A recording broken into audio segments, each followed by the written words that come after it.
moléculas, soluciones, gases en la célula. Entonces, como vemos, la membrana celular es una estructura pues, que sirve en primer momento como soporte a la célula. También es un filtro, pero selectivo. Atraviesan moléculas, sustancias o gases, agua, en algunos momentos bajo determinadas condiciones, pero está compuesta pues, de proteínas, de lípidos, fosfolípidos, una serie de componentes tanto orgánicos que conforman una estructura.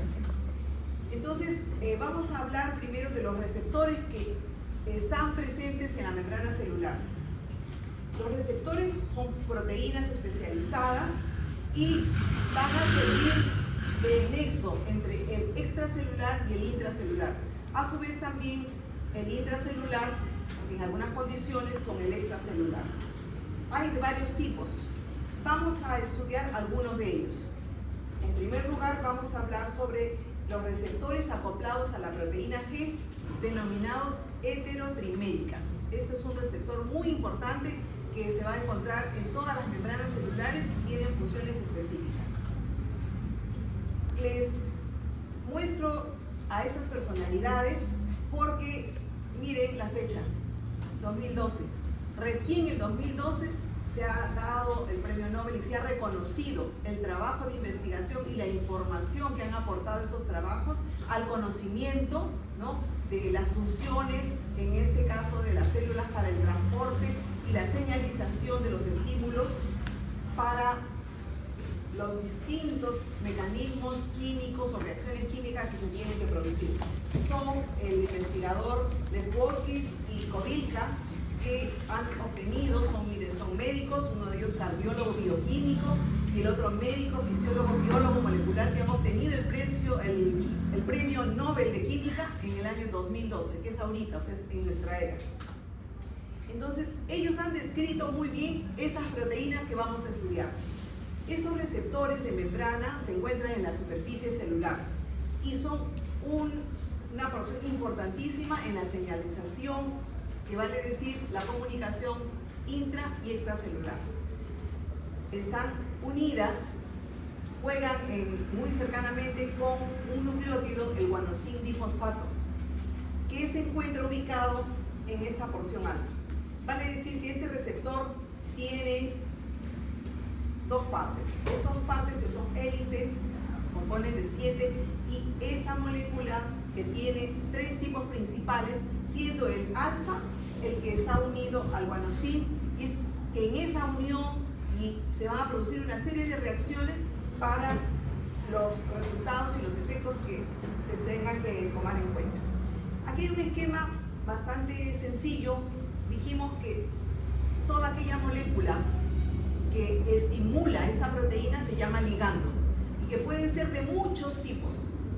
Ligando pues para las hormonas, ligando para las enzimas, ligando para una serie de actividades de la célula. Esta estimula la proteína G, el receptor de la proteína G, y este receptor, en esta terminal que está la porción alfa, se encuentra el guanosin difosfato.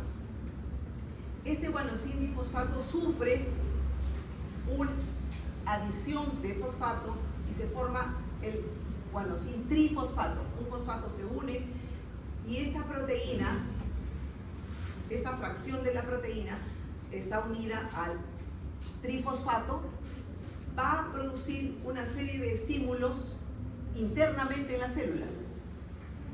Y esos estímulos van a desencadenar las señales segundas mensajeras para, en este caso, este es el ejemplo, para la liberación de moléculas de calcio.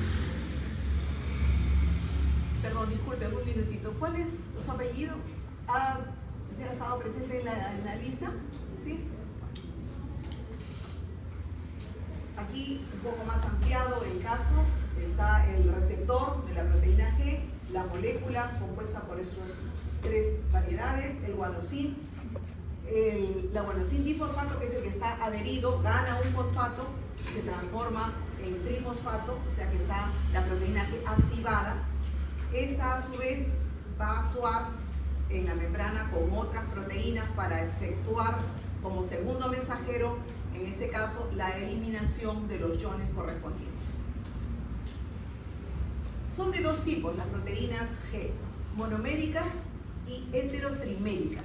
La que más vamos a mencionar, la que más, diríamos, nos va a tomar esta clase es la heterotrimérica por su relación y por su función en diferentes reacciones. Sin embargo, las proteínas monoméricas tienen un solo péptido, ¿no? Y tienen un dominio G, del que hemos visto en la heterotriméricas, que solamente tiene 5 hélices, a diferencia de la heterotrimérica que tiene 7 hélices. Esta porción de esta proteína es muy importante. Entonces aquí está el mismo esquema, el ligando que estimula el receptor, que se realiza esta reacción del guanosina bisfosfato, produce segundos mensajeros y se genera una respuesta. La proteína heterotrimérica es muy importante en lo que se denomina señalización, que vamos a ver en la siguiente clase. Tiene 3 unidades, como el esquema menciona. Sin embargo, estas unidades también son específicas y tienen denominaciones. La unidad S, por ejemplo, activa un adenilato ciclasa, que es una enzima, y va a incrementar la producción de AMP cíclico. A diferencia de la otra porción, que es el alfa I, que lo inhibe, por lo tanto reduce la producción de esta molécula. También hay otra porción que tiene la función de activar la fosfolipasa. Esta fosfolipasa C, que la vamos a ver más adelante, es muy importante también dentro de toda la transmisión de los mensajes dentro de la célula. Y esta activación va a producir estas dos moléculas que las vamos a ver más adelante. En este ciclo, la proteína G heterotrimérica, el receptor, vemos que está sirviendo o está cumpliendo un rol primario importantísimo, porque es la que recibe el estímulo. Otra de los receptores importantes son los receptores con actividad enzimática, que es el receptor tirosina quinasa. Vamos a verla cómo funciona. Son también receptores de membrana y tienen una actividad enzimática, que es la tirosina quinasa. Participan en la cadena de reacciones dentro de la célula principalmente. En este esquema vemos que esta es la estructura de la tirosina quinasa y lo que ocurre cuando recibe el estímulo de un ligando, se une a otra molécula de tirosina. Esa reacción, esta unión se llama una dimerización. Y nuevamente vemos aquí que el ATP funciona y libera un ATP quedando en ADP. El ATP que libera se une a esa molécula y con esa unión se va a activar una serie de proteínas, una serie de reacciones que dan una respuesta celular dependiendo del tipo de célula de la que está siendo estimulada. Ejemplos que hay receptores de insulina, ¿no?, que regulan, por supuesto, la glucosa y el metabolismo, que tienen respuesta y que funcionan a través de esos receptores de tirosina quinasa.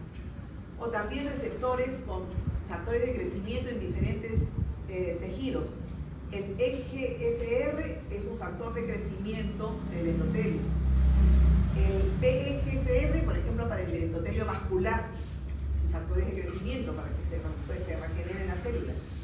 El PDGFR corresponde a un factor de crecimiento para las plaquetas. Entonces, dependiendo del tipo de célula, esos receptores intervienen, forman parte de la cadena de reacción. Hemos visto 2 ejemplos de receptores de membrana. Ahora vamos a ver enzimas. En la membrana celular también hay enzimas de diferentes tipos. Estas desempeñan funciones sumamente importantes. Cuando definimos el metabolismo dijimos que todas las reacciones están acompañadas, ¿no?, para facilitar las reacciones por las enzimas. Entonces es muy importante. Y no solamente favorecen las reacciones químicas, sino también sirven de, diríamos, vigilantes y directores de tránsito, ¿no? Porque van señalizando, van transmitiendo los estímulos externos e internamente van también participando del ordenamiento para generar la respuesta que se desea. Y también forman parte del transporte de moléculas, o sea, son estructuras muy importantes. Hay, como digo, varias de ellas. Vamos a hablar sobre la adenylato ciclasa como un ejemplo de funcionamiento. Esta es una enzima que interviene directamente para convertir el ATP en AMP cíclico, que es el adenosín monofosfato cíclico, y vale decir es considerado un segundo mensajero, que es importantísimo en la señalización celular. Primero es activado por la proteína G, como ya hemos visto, ¿no? De la proteína G, este es un ejemplo. El ligando estimula la proteína G, se produce todo lo que ya hemos mencionado del ATP. El ATP se transforma en AMP cíclico. Esta molécula también activa a la fosfoquinasa y produce pues proteínas para una respuesta celular, en este caso a la epinefrina, al estímulo de la epinefrina.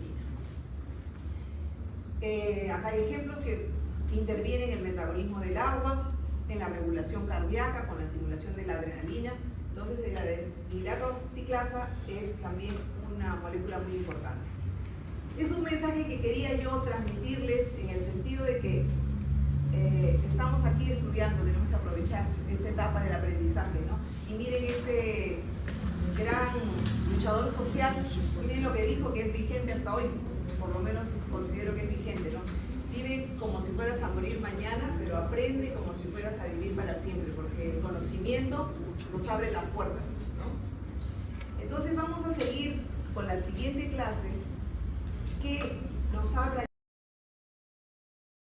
Van a interactuar entre sí, reciben, transmiten señales. ¿Para qué? Para regular todas las funciones biológicas de la célula. O sea, nosotros estamos hablando de la célula, pero la suma obviamente de las células hace un órgano, un sistema, y obviamente nos hace a nosotros. Esta comunicación va a permitir que las células se crezcan, se metabolice para conseguir la energía, se diferencien o también respondan a determinados estímulos. Entonces vamos a comenzar para conocer un poco más de este mecanismo. Generalmente las células reciben múltiples señales para diferentes respuestas. Las respuestas más, diríamos, básicas podría ser la supervivencia, o sea, funciona bien, ¿no? Produce bien la energía, metaboliza bien todos los nutrientes. ¿Para qué? Para mantenerte bien vivo. O de repente está en la etapa de multiplicación, una célula tiene que multiplicarse, entonces obviamente establece estímulos para la multiplicación o proliferación. En otros casos, para que las células se diferencien, ¿no? Sean más específicas, más altamente especializadas, o incluso hasta para la muerte se dan las señales correspondientes. Este es un ejemplo que, miren, la acetilcolina es una molécula que en el músculo cardíaco, por ejemplo, regula a través del estímulo. La acetilcolina es como el ligando, va a estimular a la proteína G y va a producir una serie de reacciones dentro de la célula para disminuir el nivel, ¿no? y la fuerza de contracción del músculo cardíaco, del miocardio. A diferencia de que si esta molécula estimula el músculo esquelético, va a producir la contracción del músculo liso. O si este ligando estimula en las glándulas salivales, se producirá saliva. Entonces, miren cómo una molécula determinada puede generar una serie de respuestas dependiendo del tejido de la célula que está estimulando. Se habla de que hay pues sistemas de comunicación biológicos, un poquito hablando o ampliando lo que hemos mencionado, ¿no? La comunicación celular en general pueden ser señales químicas o eléctricas, dependiendo del órgano, del sistema al que se somete este estímulo.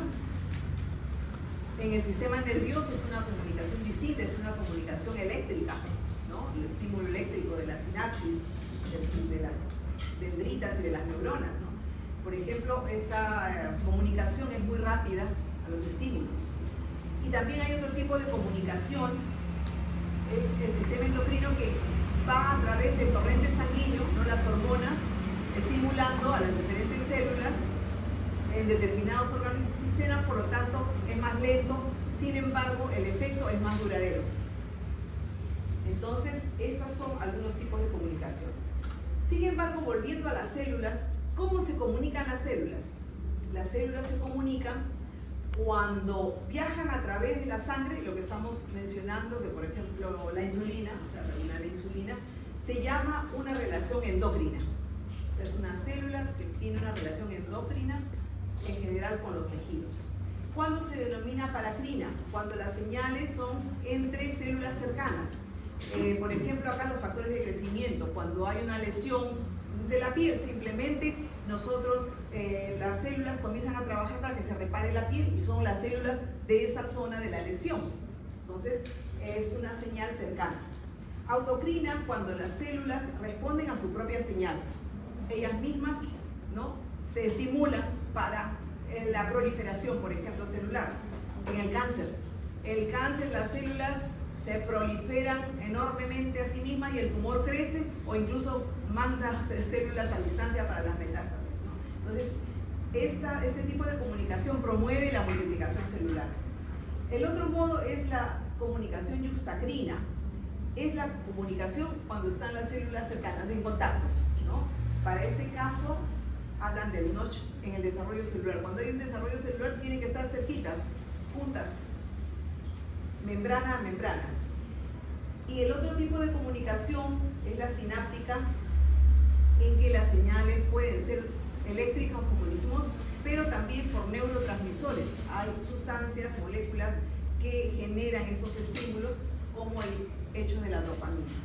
Entonces, acá hay un cuadrito que nos grafica lo que hemos mencionado. La endocrina, a través del torrente sanguíneo; la paracrina, células cercanas; la autocrina, ella a sí misma; yuxtacrina, tienen que estar las células pegadas unas a otras; y en el caso del sistema nervioso central, la sináptica, que es pues a través de impulsos nerviosos.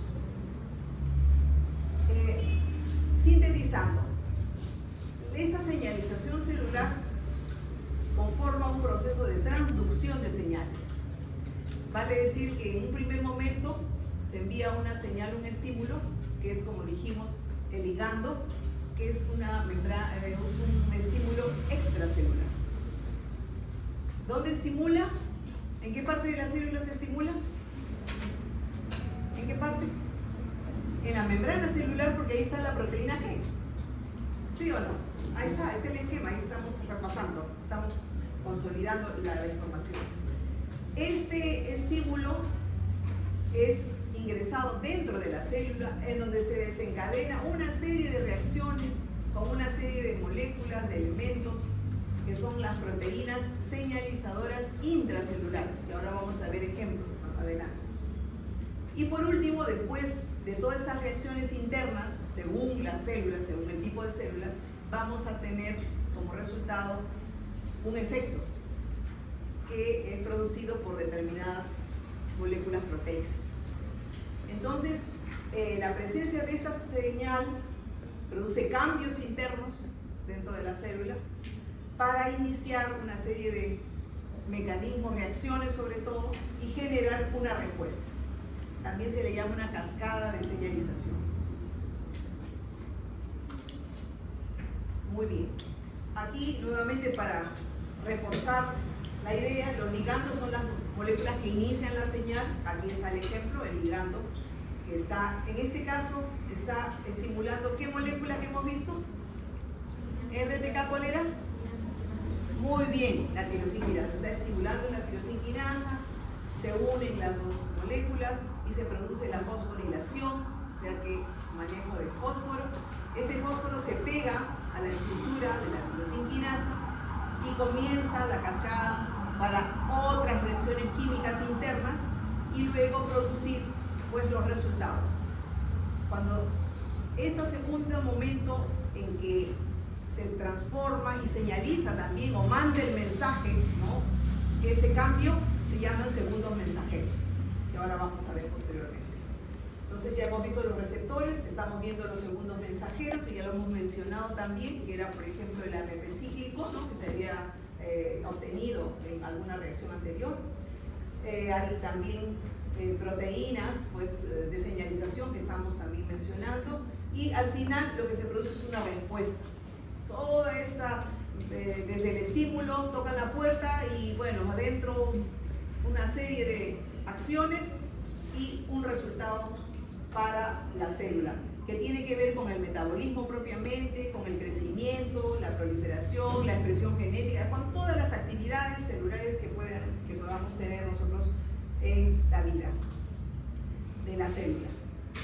Entonces hemos visto componentes que hay en la membrana celular. Ahora vamos a ver cómo es que las moléculas atraviesan la membrana celular. Esto es el transporte. La membrana plasmática, como dijimos, es una barrera selectiva y regula, por supuesto, el paso entre el interior y el exterior de moléculas, agua, iones, etc. No es pues que libremente entra y sale cualquiera, no, todo está muy graficado, muy controlado. Y como ya dijimos, la membrana celular está compuesta pues de proteínas, fosfolípidos, estructuras que van a cumplir determinadas funciones. Dentro de las estructuras que están en la membrana celular, que forman parte de este transporte de moléculas, están los canales iónicos. En la misma membrana existen unos canales a través de los cuales van a ingresar o salir iones, principalmente van a salir iones químicos.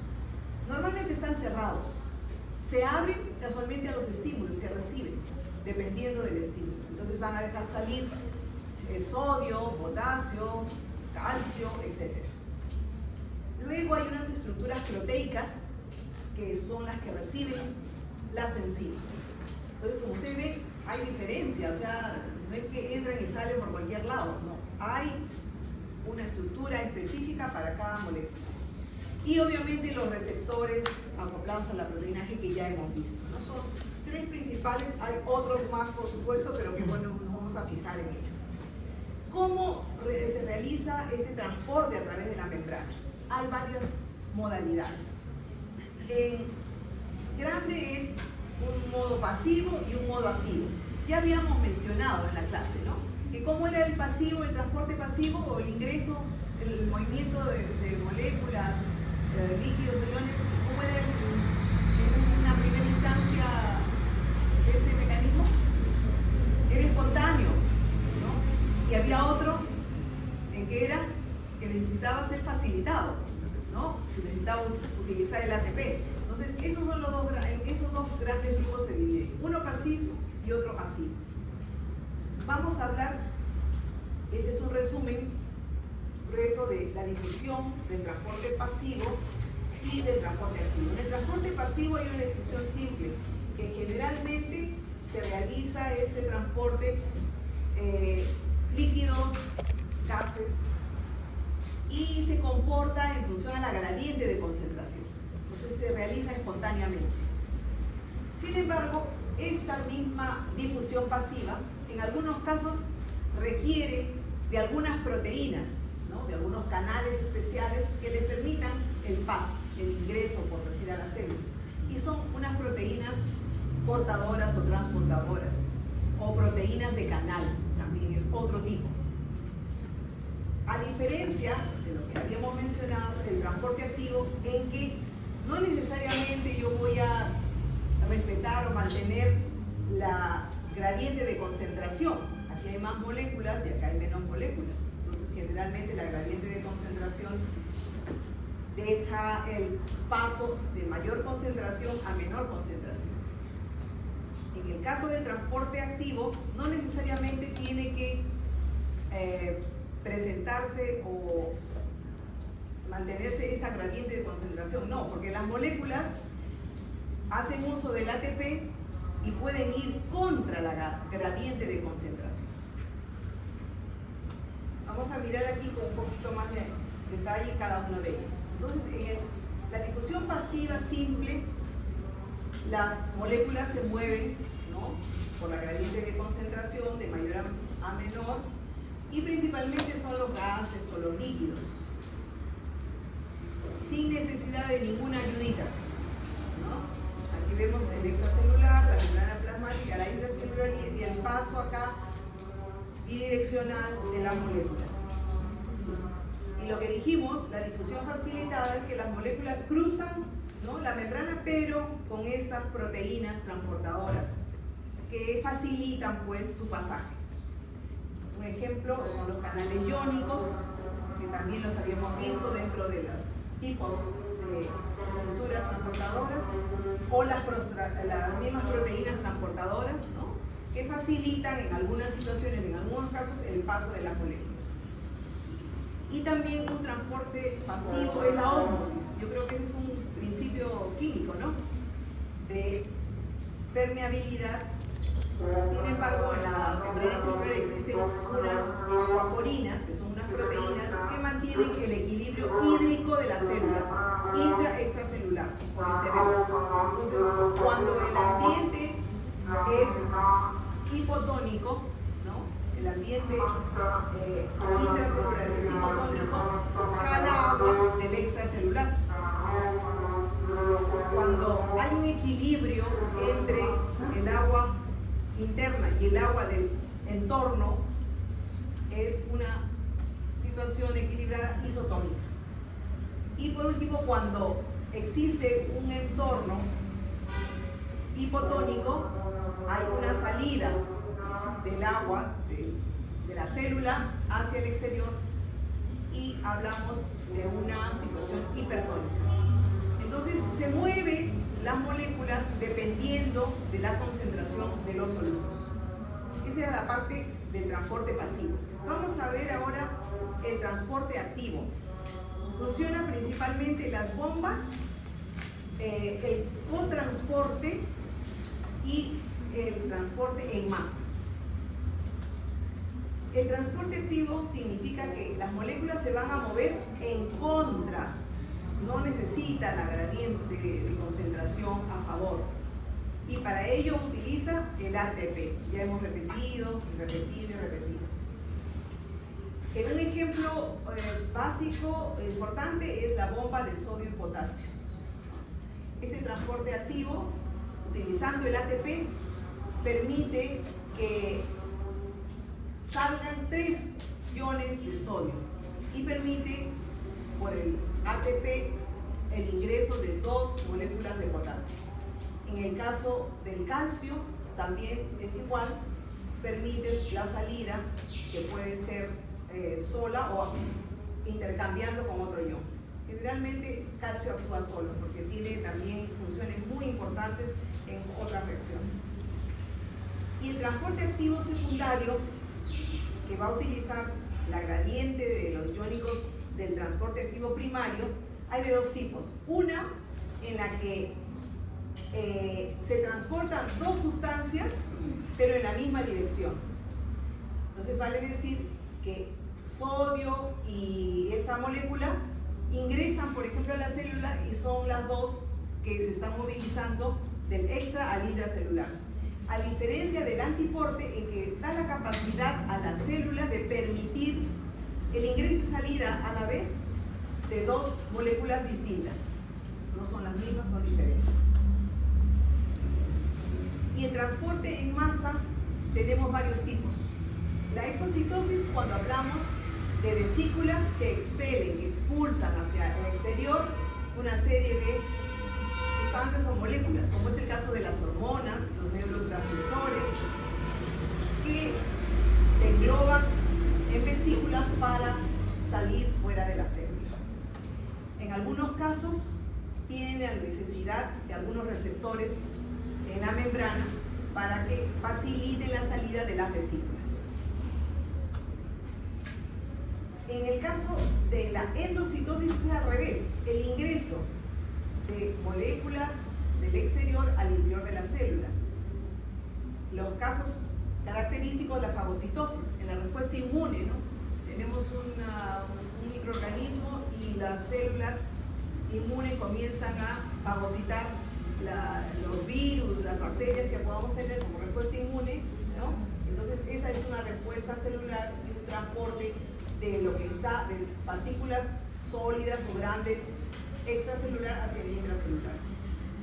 Y se llama fagocitosis. En el caso de líquidos se llama pinocitosis, cuando engloban, ¿no?, cantidades determinadas de líquidos en vesícula para el ingreso a la célula. Y también existe una posibilidad de una opción de utilizar algunos receptores que facilitan, ¿no?, el ingreso de estas vesículas. Vamos ahora a hablar, seguimos en la membrana celular, vamos ahora a hablar de algunas proteínas, pero ya de transporte, cómo funcionan. Es importante ver que estas también van a participar en el movimiento de moléculas y iones, ¿no?, para el intercambio de diversas sustancias en el interior y el exterior de la célula. La idea siempre es regular el equilibrio y responder a situaciones fuera de ese equilibrio con las respuestas que correspondan. Entonces vamos a regular con estas proteínas todo lo que ocurre. Hemos ido mencionando algunas y hay varios tipos. Proteínas de canal, hablamos de las acuaporinas en el ejemplo anterior. Proteínas transportadoras, hay unas proteínas localizadas en la membrana celular que se encargan exclusivamente de transportar glucosa, o hay otras que se encargan de transportar aminoácidos, etcétera. Diferentes tipos, o sea, son especializadas para, dependiendo de la localización en donde se encuentren, obviamente. Proteínas de transporte en la sangre, por ejemplo la albúmina, importantísima. Las lipoproteínas, ¿no?, transportan en la sangre todas las moléculas. Y también hay proteínas de transporte intracelular, del núcleo al citoplasma, de la mitocondria al citoplasma, etc. Existen proteínas que hacen esa función. Entonces, como vemos, la célula es una fábrica sumamente especializada y sumamente diferenciada dependiendo de en qué sistema se encuentre. Entonces, volviendo un poquito a recapitular, hemos visto los receptores acoplados a las proteínas G, hemos visto los receptores de tirosina. Hay una vía de señalización del calcio, que también es un ion que forma parte de toda esta cascada de respuestas y de reacciones químicas importantes. Luego, esta comunicación que dijimos de contacto directo de las células regula mucho, ¿no?, la diferenciación celular y el desarrollo embrionario sobre todo, y también estos receptores nucleares que intervienen en varias de las vías metabólicas. Entonces, como vemos, hay muchas vías de señalización molecular, vale decir, estímulos y cadena de respuestas, cadena de reacciones para obtener un resultado. Sin embargo, acá hay una síntesis de algunas de ellas. Vamos a describir un poquito lo que ya hemos hablado del transporte pasivo, que es el sin la energía que hemos mencionado.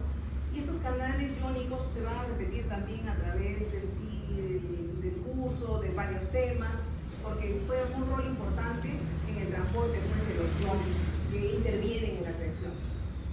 Son poros en la membrana y uno de los principales es el canal de sodio. El canal también de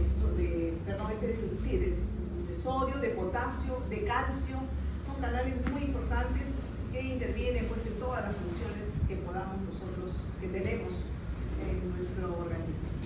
Aquí hay un esquema de las moléculas de agua, ¿no?, que ingresan espontáneamente, que son con las acuaporinas, ya las mencionamos también, es un transporte rápido de agua y de los iones de las moléculas de agua. Y también ya hemos mencionado que existen unas proteínas facilitadoras para este transporte. Aquí los ejemplos de las proteínas transportadoras. En el caso de las bombas iónicas, aquí vemos, ¿no?, que utiliza el ATP porque va a expulsar sodio, ¿no?, en contra. Miren, acá hay sodio en regular cantidad, aquí hay en poca cantidad. Y como va a tener que expulsar el sodio, utiliza el ATP. Este es el caso en que dijimos que muchas veces se ingresan dos moléculas, ¿no?, distintas, pero en la misma dirección. En este caso está ingresando glucosa y sodio, están en la misma dirección. Sin embargo, en este otro caso, que es el antiport, está ingresando sodio y está saliendo glucosa. Entonces puede movilizar dos moléculas distintas en sentidos diferentes. Y también hay un tipo de transportes en cassette, se llaman en cassette, que son un tipo de proteínas que están especificadas para transportar determinadas moléculas, generalmente tipo las sustancias, los fármacos, toxinas, no propiamente otras proteínas o componentes. Entonces es el mismo ejemplo de las bombas, de los canales iónicos o de los transportes acoplados que ya hemos mencionado. Ahora vamos a hablar de las enzimas que existen en la membrana celular. Seguimos en la membrana celular y vamos a ver otro tipo de participante dentro de este sistema de señalización. Son las enzimas. Estas enzimas desempeñan funciones sumamente importantes. Hemos mencionado de que el metabolismo, todas las reacciones se acompañan de las enzimas para mejorar la efectividad y el desarrollo, pues, de las diferentes reacciones. Y pueden estar bien en la superficie, dependiendo del tipo de enzima, o pueden estar como parte de la membrana celular. Entonces aquí tenemos varios ejemplos y vamos a hablar, ya hablamos de la adenilato ciclasa, ¿no?, el final de la clase anterior, y vamos a hablar ahora de las proteínas fosfatasas. Las proteínas fosfatasas son enzimas que se caracterizan porque tienen en su configuración la molécula de fosfato. Entonces, cuando pierden el fosfato, se desfosforilizan, o cuando se rompe la molécula, que es la hidrólisis, pierde el fosfato. Y se fosforiliza cuando adopta, recibe, le donan el fosfato. Entonces, esta reacción química son las que participan estas proteínas. Entonces, actúan contrariamente a las quinasas. O sea, las proteínas quinasas lo que hacen es proporcionar un fosfato. Y las proteínas quinasas proporcionan un fosfato y las fosfatasas donan un fosfato, liberan un fosfato. Y esta reacción también es muy importante dentro del proceso metabólico. Puede ser como respuesta inmune, puede ser en la proliferación celular, en todos los mecanismos metabólicos que tenga que desarrollar la célula. Y obviamente está relacionada directamente todos estos metabolismos y el funcionamiento y la regulación de estas proteínas en distintas enfermedades, como el cáncer, la diabetes o los trastornos neurodegenerativos. Cuando hay fallas en estos sistemas de reacción, pueden producirse, pues, estas enfermedades. Aquí tenemos varios tipos de ellas, cuáles son los sustratos principales y algunos ejemplos. Las fosfatasas de serina treonina actúan mucho en varias cadenas metabólicas. La fosfatasa de tirosina también es otra proteína fosfatasa. Las fosfatasas de doble especificidad y las fosfatasas de inositol, que vamos a ver más adelante. Entonces hay una diversidad de proteínas fosfatasas que, como decimos, hemos mencionado, ¿no?, se desfosforila por la quinasa agregar un fosfato, o se fosforila para adicionar el fosfato. Entonces, esos son algunos ejemplos de cómo actúan estas proteínas, en qué momento o en qué tipo de metabolismo en que se observa su actividad. En el caso de las fosfatasas serina, actúan obviamente en los residuos de serina y treonina y regulan el metabolismo en general y la proliferación. Las fosfatasas de tirosina, en el control, este es un ejemplo, el control de la insulina y la señalización de la tirosina quinasa. Las fosfatasas de doble especificidad también desactivan estas cascadas que son parte de una serie de elementos en las cadenas metabólicas. Los fosfatasas de inositol igualmente tienen moléculas que van a intervenir en estas cadenas, que las vamos a ver más adelante. Esta es también una vía, un ciclo o una ruta metabólica específica que vamos a repasar. La vía de fosfoinosítidos. Los fosfoinosítidos son una parte importante de la señalización, pero intracelular, dentro de lo que se produce dentro de la célula. Y estamos nuevamente reconociendo de que esas se activan por recepción del estímulo de la proteína G. Estamos viendo que la proteína G interviene en todo. Entonces la proteína G y también los receptores de tirosina que ya hemos repasado son los que inician, ¿no?, el estímulo a esta vía de fosfoinosítidos. Este proceso activa como segundo mensajero el inositol trifosfato, que proviene del retículo endoplásmico. Esta reacción química y este estímulo va a producir la salida de calcio. O sea que se produce una serie de reacciones para que el calcio salga de la célula. Y también para que se tenga como producto, diríamos, de residuo el diacilglicerol. Entonces aquí vemos el ejemplo. El inositol está asociado entonces al canal de calcio para la salida de calcio de la célula. Aquí vemos que se ha estimulado, ¿no?, el fosfolípido C, que dijimos que era parte importante. Acá está la proteína G, estimula con el guanosin que vimos al fosfolipasa C. Esta fosfolipasa C desagrega un tipo de fosfoinosítido, produciendo como resultado el inositol trifosfato, que es el que va a estimular la proteína quinasa para la salida del calcio. Y obviamente también el otro residuo de este compuesto, que es el diacilglicerol, también estimula, ¿no?, la fosfolipasa C y sigue otra cadena del ciclo metabólico y a su vez estimula la caldomulina, que también tiene que ver con el calcio, para retornar, diríamos, en el ciclo. Entonces, como vemos, el estímulo inicia en la proteína G e internamente se activan, dependiendo del resultado que querramos, se activan diferentes vías. En este caso hemos visto la de fosfoinosítidos. Aquí está también graficada lo que hemos mencionado, ¿no?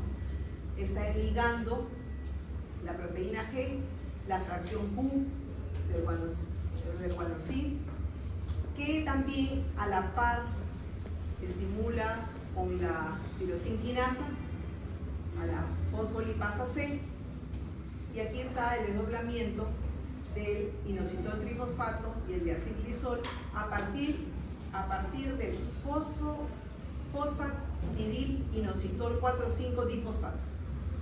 O sea, esta es la que es activada por la fosfolipasa C para dar como resultados o como moléculas disagregadas estos dos componentes.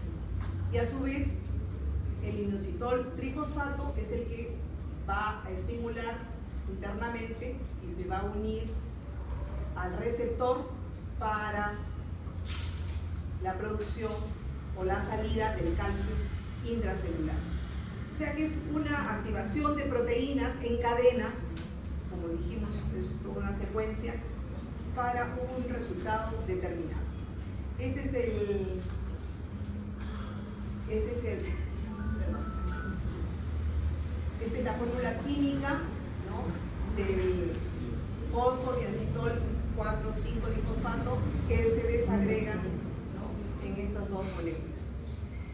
Entonces, estas moléculas son segundos mensajeros, porque como hemos visto, la señal inicia en la membrana, internamente se producen las reacciones químicas, que son los segundos mensajeros, ¿no?, y al final el resultado o la respuesta de esta señal es la liberación del calcio, intracelular al extracelular, obviamente.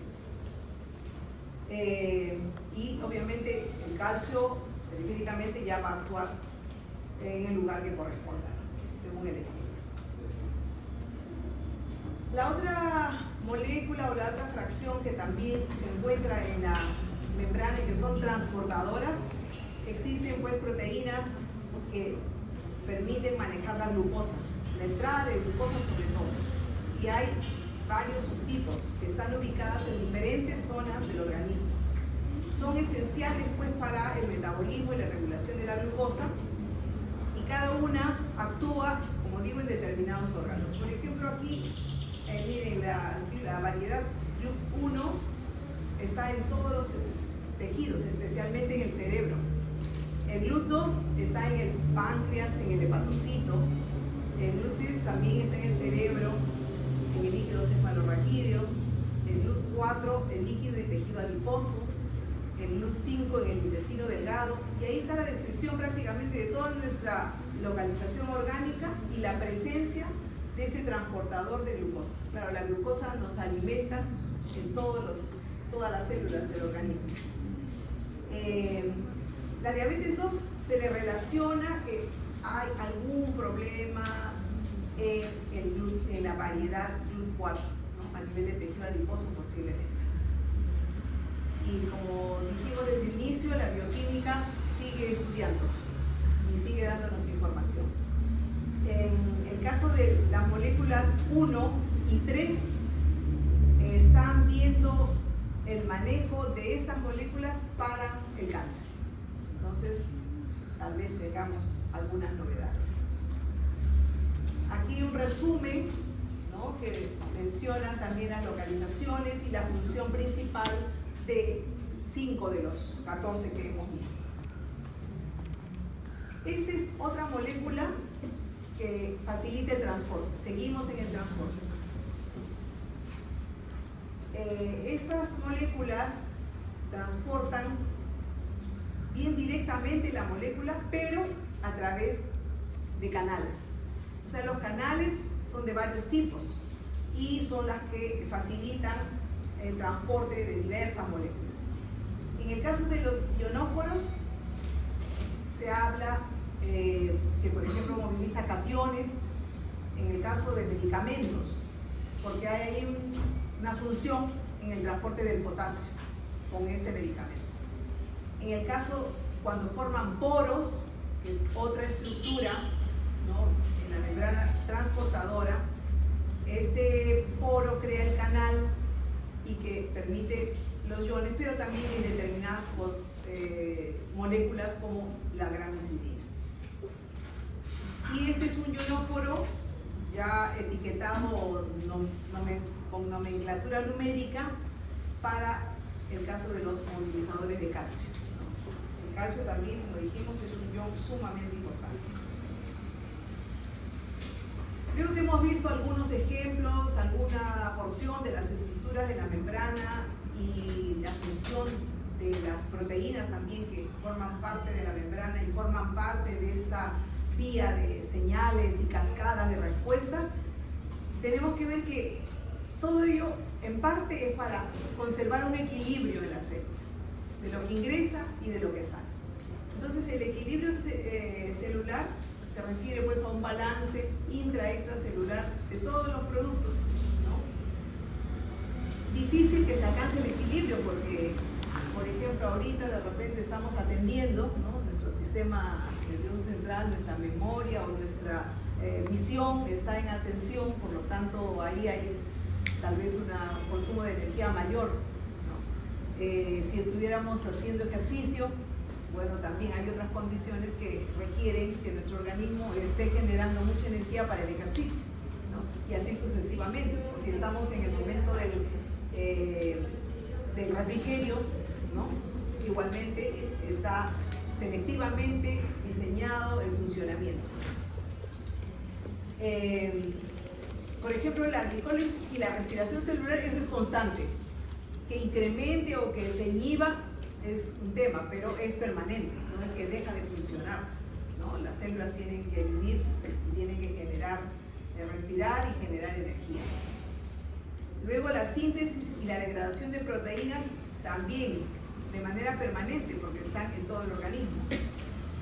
Y el pH celular es otra condición sumamente importante que necesitamos mantener, porque si entramos en acidosis o en alcalosis, que después vamos a ver el equilibrio ácido-básico, podemos tener, ¿no?, una serie de síntomas y de signos que nos dicen que está algo mal en el organismo. Entonces el equilibrio químico es muy importante, pero es una condición que lo ideal es permanente, sin embargo en determinadas situaciones puede cambiar.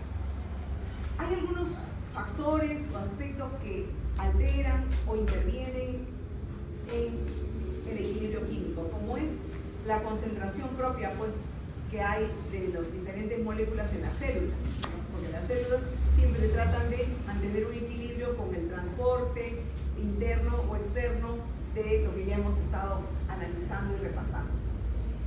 La actividad enzimática. Las enzimas, su función es acelerar las reacciones químicas, asegurar el buen desempeño, ¿no?, de la reacción química, y están permanentemente siendo parte de las reacciones sin consumirse, o sea, actúan, se activan y regresan a un estado original de inactividad, nuevamente se estimulan y nuevamente activan, y es un ciclo permanente entre activación e inhibición. El ATP y la energía, muchas veces estas reacciones se estimulan, pues, como hemos mencionado con los ejemplos, dependiendo de la actividad en la que nos encontremos. Los gradientes electroquímicos, ¿no?, que se refiere al transporte de los iones, también que hemos mencionado, son muy importantes, ya que si, por ejemplo, tenemos una pérdida enorme de una diarrea acuosa, obviamente vamos a perder no solo agua, sino electrolitos. Entonces las células, para equilibrar y para favorecer, pues, la salud de la célula, va a ejercer una serie de mecanismos y reacciones a fin de equilibrar todo el metabolismo y toda la gradiente y todo el sistema celular. En condiciones fisiológicas como la fiebre, el pH, perdón, acá era la presión, también, pues, se va a alterar, ¿no?, el equilibrio. Si estamos con fiebre, obviamente hay un incremento del metabolismo en general, vamos a transpirar, de repente hasta nos va a dar taquicardia, ¿no?, por la fiebre. Entonces el equilibrio se ve afectado por varios de estos factores. El potencial de transferencia del fósforo es básicamente centrado en la capacidad y en el manejo permanente, el ciclo permanente del ATP, en hidrolizarse para liberar un fósforo que va a ir en alguna reacción y para transformarse en adenosin difosfato, que también va a ser parte de otra reacción, y a su vez va a regenerarse nuevamente adhiriendo una nueva molécula de fosfato para convertirse en trifosfato de manera cíclica y permanente. Entonces, el potencial de transferencia del fósforo es la capacidad, pues, de transferir, como dice el término, la molécula de fósforo entre, hemos visto acá en el ejemplo, en el gráfico está el del ATP, pero también hemos visto anteriormente de esta molécula guanosin trifosfato, que también está constantemente cediendo un fósforo para convertirse en guanosin difosfato e actuar o intervenir en la reacción que corresponde. También en la otra molécula de fosfocreatina tiene esa capacidad. ¡Uy! Se nos fue la luz. ¿Sí?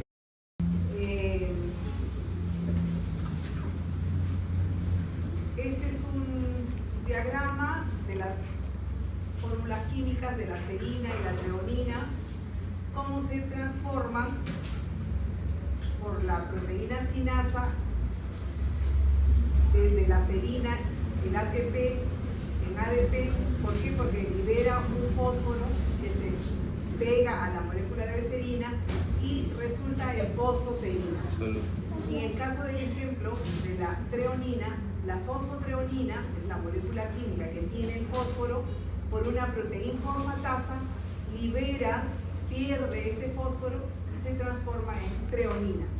Entonces, las proteínas fosfatasas liberan, pierden, ceden las moléculas de fósforo.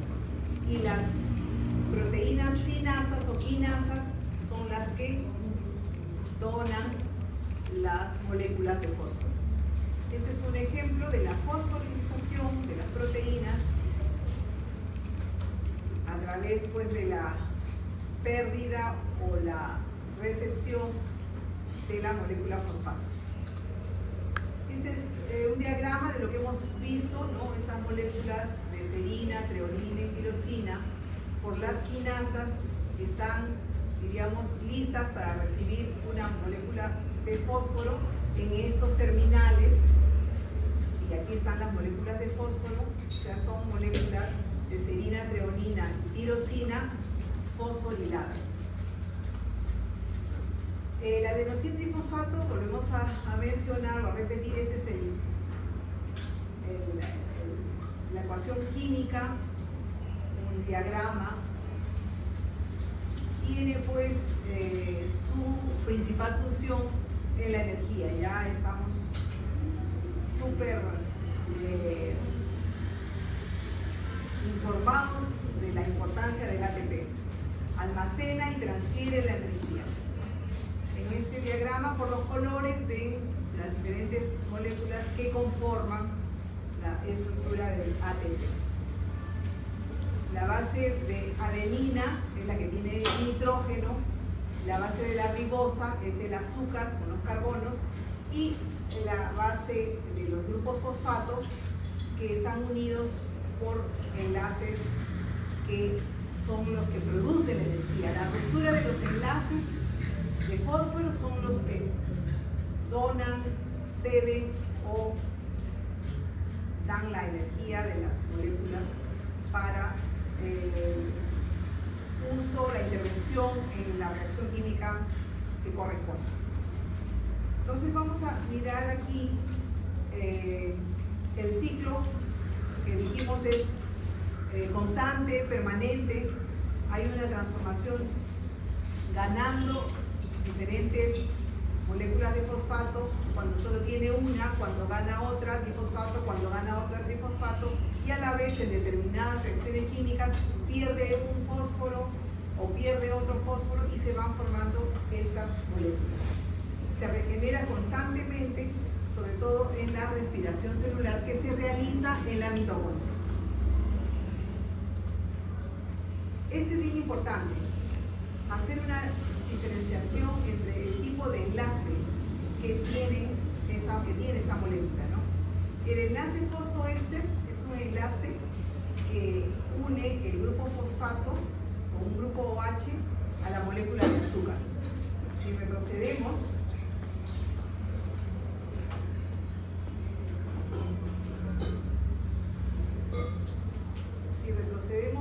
el enlace que une el azúcar a los grupos fosfato es el enlace fosfoéster.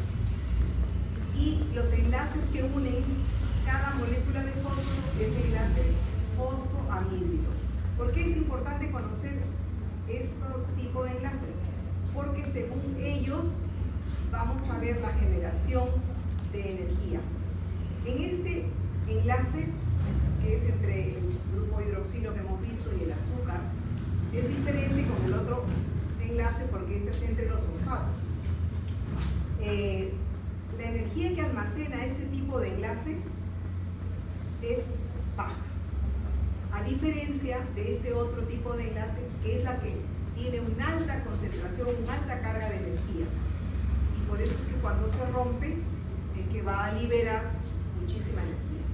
Entonces aquí está cuando se rompe o hay la hidrólisis, este tipo de enlace libera muy poca energía, a diferencia de este que sí genera una gran cantidad de energía útil para la célula. Entonces, conocer la característica de los enlaces y su relación a la producción de energía es importante. El ATP da energía a los procesos metabólicos a todos, ¿no? Por ejemplo, en la síntesis de biomoléculas, en el ADN, el ARN, en el catabolismo y anabolismo que ya vimos, que funciona, que forma parte de, en un trabajo mecánico, impulsando movimientos celulares, por ejemplo, la contracción muscular, los movimientos de cilios, las células del aparato digestivo, del aparato respiratorio o flagelos.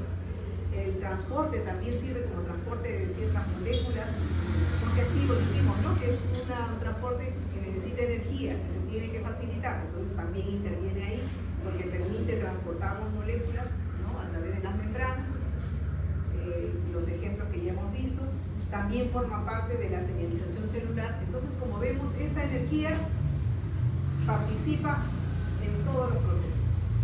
¿Cuáles son los compuestos que son ricos en energía? Esos compuestos son moléculas que almacenan, transfieren la energía por la ruptura de los enlaces. Cuando se rompen los enlaces es cuando se libera la energía. Entonces acá tenemos varios, ya lo conocemos al ATP, al GDP también ya lo hemos mencionado. El PCR, bueno, es la fosfocreatina, que es también importante, vamos a verlo más adelante. El acetilcoenzima A también tiene energía. Estas coenzimas que ya las hemos mencionado, las hemos visto, ¿no? Muy importantes y que también liberan energía. O en el metabolismo de los azúcares, la glucosa 6-fosfato, también son parte de los moléculas cargados de energía.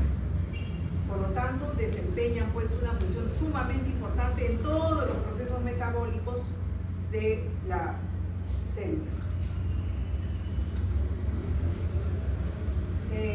Esto también ya lo hemos visto anteriormente, simplemente recordarles que la fosforilación es el proceso mediante el cual se añade la molécula de fosfato, ¿no? Para, a partir de un difosfato, obtener un trifosfato. Entonces, la fosforilación ocurre en las reacciones metabólicas sin necesidad de transporte de cadena de electrones.